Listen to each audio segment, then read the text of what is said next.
I'm Nate. I'm 27. I work in UX design, mostly freelance stuff for app startups. After 2 years living in Seattle, I moved back to my hometown in New Jersey last month. Cheaper rent closer to my family, and honestly, I just needed to reset. Too much noise, too much pressure. I figured it was time to be somewhere that felt more like home. Anyway, when I got back, my best friend Alex was one of the first people to hit me up. We grew up together, went to the same high school, did dumb stuff in college, drifted apart a bit after I moved, but still messaged here and there. He texted me, back in town, then you're coming to this little thing I'm throwing. Friday, no excuses. So I went. It wasn't anything fancy, maybe 15 or 20 people, mostly his coworkers and mutuals from back in the day. I showed up with a bottle of wine I didn't even know how to pronounce. Said hi to a bunch of familiar faces, and then he introduced me to her. This is he said, kind of offhand, his arm casually around her waist. My girlfriend. Maya, this is Nate. He's basically my brother. She smiled, not in that fake party way, like she actually saw me. Nice to meet you, Nate. I've heard about you. She didn't say it with sarcasm, no weird tone, just calm. She had dark eyes, not mysterious or seductive, just honest. And she didn't talk like someone who needed to impress anyone. You could tell she was the kind of person who listened more than she spoke. And when she did speak, she meant every word. The night went on. People drank more. The music got louder. I stepped outside for a bit, needed some air. The backyard was quiet. It overlooked the woods and the porch lights barely reached the edge of the trees. I stood there, just zoning out, trying to remember why I left Seattle in the first place. A few minutes later, the door slid open, and she stepped out, Maya. She had a beer in her hand and no jacket on, just a loose sweater that hung off her shoulder a little. Mind if I join? She asked. Sure, I said. We stood there in silence for a moment. It wasn't awkward. It was nice. You don't seem like someone who enjoys parties, she said, looking straight ahead. I laughed. I used to. Not so much anymore. I think I've burned out. She nodded. Alex said you've been in Seattle for a while. Why'd you come back? Long story, I said. She didn't push. Instead, she said, I've never been to Seattle. It rains a lot, I said. She smiled. I like the rain. We started talking about everything and nothing music childhood memories, how weird it is that you could be surrounded by people and still feel completely out of place. I don't know how we got there, but I remember saying something like, sometimes I think I just need to start over somewhere new again. Keep moving until something feels right. She looked at me for a second and said, or until someone feels right. I didn't respond. Eventually, someone opened the door and yelled, Maya, Alex is looking for you. She gave me a quick glance, not flirty, not guilty, just like she wanted to say something but didn't. Back to reality, she said with a soft smile. As she turned to leave, she paused for half a second and looked over her shoulder. You're not what I expected, she said. Then she disappeared back inside. I stood there for a while longer, was staring at the edge of the woods thinking. I told myself it was nothing. She's with Alex, my best friend. It was just a talk, just a moment. That's it. I believed that until I didn't. Over the next couple of weeks, I kept seeing Maya, not intentionally, not like that. It was just Alex invited me to everything. And she was always there, game nights, casual dinners, a random Sunday football thing. At first, I tried to stay on the other side of the room, talk to other people, keep it safe. But sometimes she'd find her way over and we'd talk. Nothing intense, just comfortable. She had this way of asking real questions without making it weird, like she actually cared about the answers. One night, Alex threw a little dinner for a few people from his job. After dessert, he leaned over and said, Hey, why don't you stick around? Help clean up. Would you mind dropping Maya off at her place? It's on your way. I paused just for a second but nodded. Yeah, sure. When we got in the car, it was already dark. She buckled up and stared ahead. We didn't talk at first, just silence and the hum of the engine. After a few blocks, she said, You always drive like that. Like what? I asked, glancing over. Like you're never in a rush to be anywhere? I smiled. Maybe I'm not. She looked out the window. That's rare. Most people are always running. There was a quiet pause. Then she turned toward me again. Can I ask you something personal? Sure. Are you happy here, coming back? That question sat heavy in the air. I shrugged. I don't know yet. It feels familiar, but sometimes familiar isn't the same as good. She nodded. Yeah, sometimes it feels more like a trap. I didn't expect that. I glanced over, but she was still looking straight ahead. Then she asked, "Did you leave Seattle because of someone?" I hesitated. Not exactly. I think I left because of myself. I didn't like who I was becoming out there. That's honest, she said, then added quietly. Most people stay even when they hate it. As we pulled up to her building, I parked and left the engine running. She unbuckled her seatbelt but didn't move. You know what's strange, she said. What? Sometimes it feels like I'm in a movie, but I didn't write the script. I'm just playing a part someone else cast me in. I didn't know what to say to that, so I didn't say anything. She looked over at me for a second too long, then she smiled faintly. Anyway, thanks for the ride. She opened the door and stepped out. Before closing it, she leaned down and said, "If I ever vanish, it won't be without reason." Then she shut the door and walked inside. I sat there for a minute watching the building.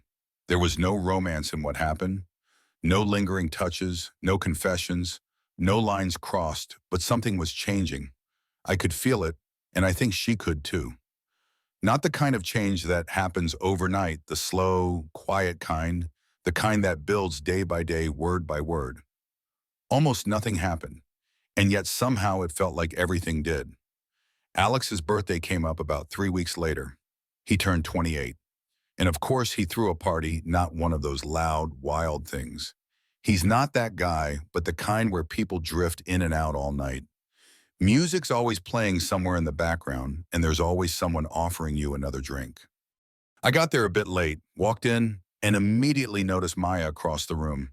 She was wearing a simple black dress, not flashy, not trying to stand out, but she looked incredible.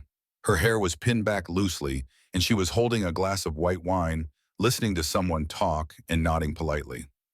I said hi to Alex first. He was already a little tipsy, arms wide open when he saw me.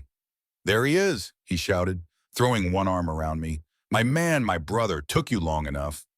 "You're getting old," I said. "Wiser," he replied, grinning. 30 is knocking, but I'm not answering yet." We laughed, clinked drinks the usual. He introduced me to a few of his work friends I hadn't met yet. But even while I smiled and nodded through the small talk, my eyes kept drifting back to her. She didn't seek me out. She didn't wave, but I knew she felt it too. Later that night, Alex made a toast. He stood on one of the steps by the kitchen and raised his glass. Everyone gathered.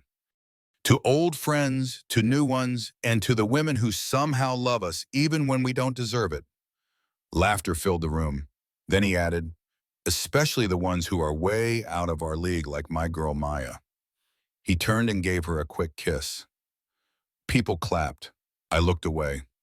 Something about it felt off, like he was saying the right words, performing affection, but not really seeing her, not really present with her.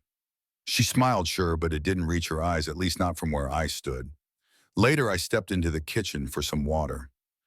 The music had shifted slower, softer. Most of the guests were in the living room, some outside by the fire pit. The house had that late party energy, cozy, dim bust. That's when I felt someone step behind me. I didn't turn around immediately, I just knew. In her voice, quiet, calm, certain, she said, "He's drunk. Everyone's distracted." I turned to face her. She wasn't smiling. She wasn't nervous either. "Maya," I started, but she gently interrupted. "Meet me after," she said. No inflection, no flirtation, just a request. She held my gaze for a second longer, then turned and walked back out toward the hallway like nothing had happened. I stood there for a while, holding a glass I hadn't even filled. I don't remember much of the next hour. Just noise, movement, blurred conversations, people saying goodbye. Alex hugging everyone too tightly, someone putting on 90s music. Eventually, I slipped out without saying anything. I sat in my car, 10 minutes, 15. The windows fogged slightly. I turned the engine on, then off again. Then I got out. She wasn't waiting outside.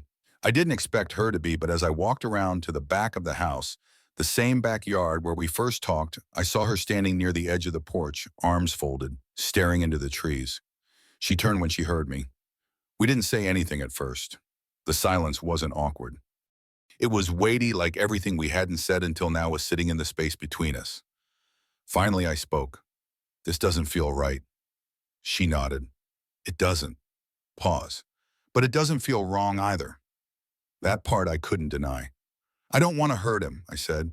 He's my friend. I know, she said softly. I don't want to hurt anyone. I'm just so tired, Nate. I looked at her. She wasn't putting on a show. She looked exhausted in a quiet, emotional way, not from the night, from everything. She looked down at her hands and back up. You ever feel like you're living someone else's life? I nodded slowly. She took a breath. I didn't ask you here to do anything. I needed you to know. Know what? She stepped a little closer, and that it's not about thrill or attention or whatever people think it is. It's that with you, I can breathe, that's all. We didn't kiss. No touching, no crossing any line. We just stood there. I wanted to say something meaningful, something honest, but nothing came. Eventually, she said, I'm going to head in. She looked at me one more time. Good night, Nate. And then she walked inside. I stood in the backyard alone for a while until the chill finally pushed me to leave. On the drive home, I replayed every second of that moment in my head over and over. There was no affair, no betrayal, not yet. But something was shifting. Something already had. The next few days were strange. I didn't text Maya. I didn't text Alex either. I went to work, kept my head down, buried myself in UI projects I'd been putting off for weeks, anything to stay busy, to stay away from the mess I felt forming under the surface. But the silence didn't fix anything. If anything, it made it worse. I kept replaying her words from that night, with you, I can breathe. The way she looked at me, the way she didn't ask for anything, she just needed someone to see her. And I did. God help me, I did. That Friday evening, Alex called. You alive, he joked. Haven't heard from you since the party. I kept my voice steady. Yeah, just working a lot. Fair enough, he said. Hey, Maya said she might be late tonight. She's visiting her sister or something. You want to come over and watch the game? I lied and said I had a deadline. He didn't push. That was the last time we spoke normally. The next morning, I got a message from Maya. Just one sentence, I told him. I stared at my screen, unsure what she meant exactly. I didn't know if she told him everything or just that something wasn't right between them. Either way, I knew things were about to change for all of us. I replied, how did he take it? A few minutes passed before she sent, worse than I thought, but maybe it had nothing to do with me. Later that evening, I got the whole story. They had argued not the kind of argument that explodes, the kind that bleeds out slowly, the kind where two people realize they've been pretending for too long.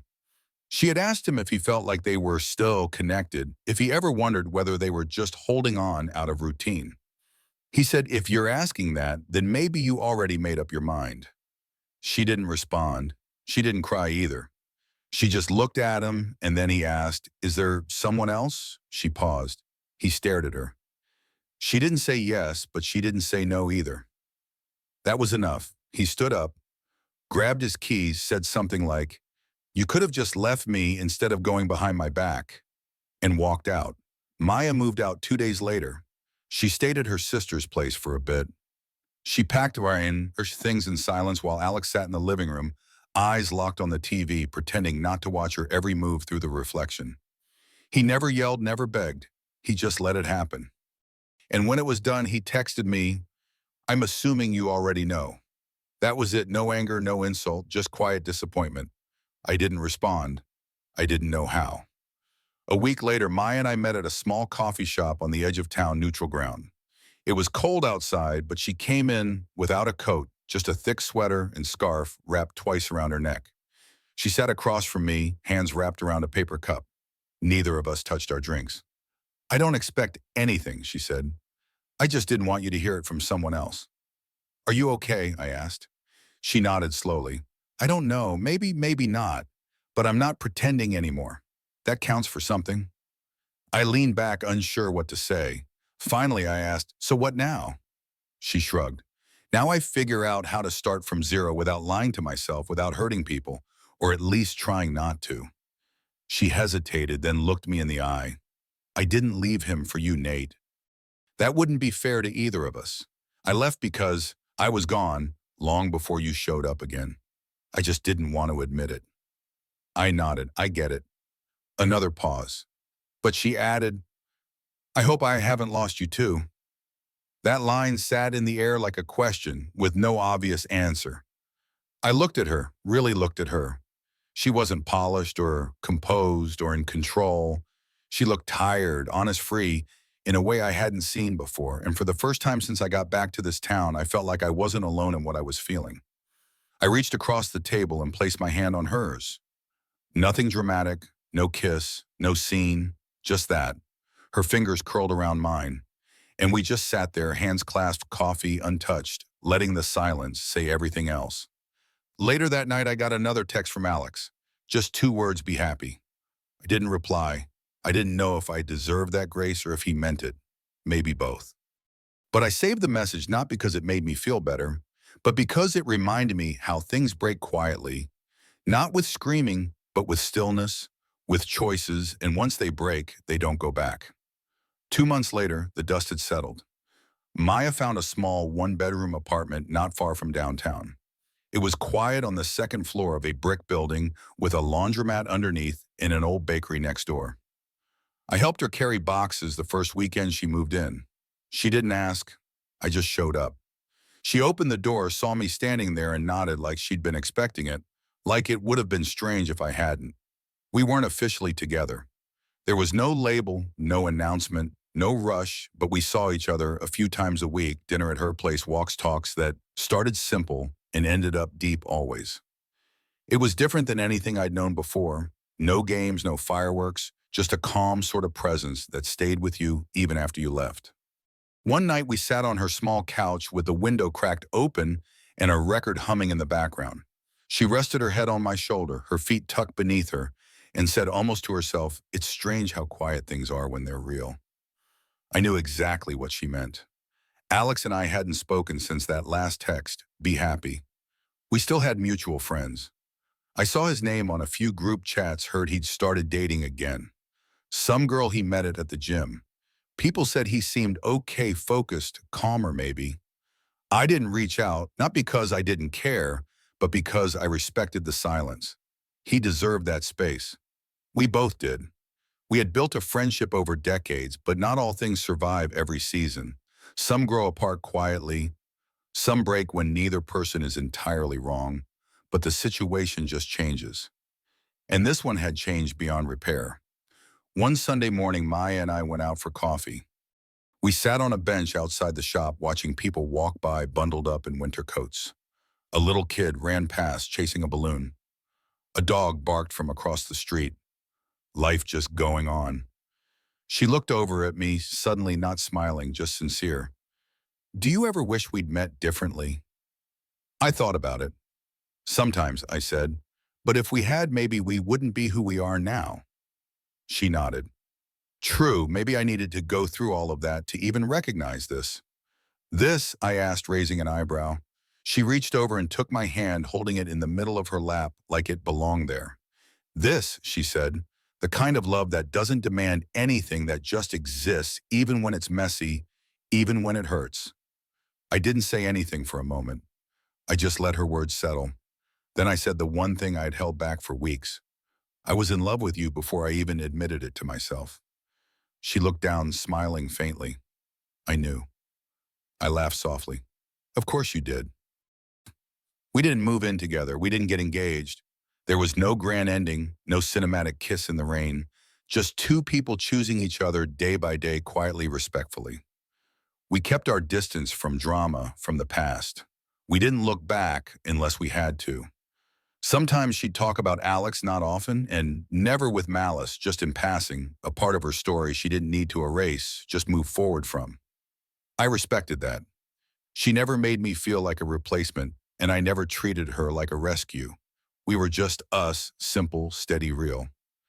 One night I asked her if she regretted anything. She thought for a long time before answering. I regret not being honest sooner with him, with myself, but not you. Never you. I believed her. That was the thing with Maya. She didn't speak unless it mattered. And when it did, it mattered deeply. Months turned into a year. We weren't loud about our relationship. People figured it out eventually. Some were supportive, some judged, some stayed quiet. It didn't matter. What mattered was that every time I looked at her, I didn't feel guilt. I felt peace. I knew it had cost something, her relationship, my friendship, our reputations in some eyes. But that's the thing about real love. It doesn't come clean. It comes honest with cracks, with scars, with history you can't rewrite. And still it comes. That night, as we sat on a fire escape watching the city fall asleep, I turned to Usher and said, "You knew I was his friend and still said meet me after." She didn't flinch. She looked at me without blinking and replied, "Because I needed it to finally be real." And it was. That was the truth. That was how it ended, not with regret, but with choice. Nate and Maya's story unveils a poignant life lesson. True love often emerges from the courage to be honest with ourselves, even when it means facing painful choices and fractured bonds. Their connection, born in quiet moments by a backyard porch and deepened through unspoken truths, teaches us that authenticity is both liberating and costly. Nate's return to his hometown wasn't just a physical journey. It was a quest for peace, only to find himself entangled in a love that challenged his loyalty to his best friend Alex. Maya's decision to leave a relationship that no longer felt real reflects the bravery required to stop pretending even when it hurts those we care about. Their story reminds us that love isn't always tidy or triumphant. It's raw, messy, and sometimes comes at the expense of friendships and comfort zones. Yet it's in these honest, vulnerable moments, holding hands over untouched coffee, choosing silence over drama, that we find what truly matters. Nate and Maya show us that real love doesn't demand perfection. It asks for presence, respect, and the willingness to rebuild from zero.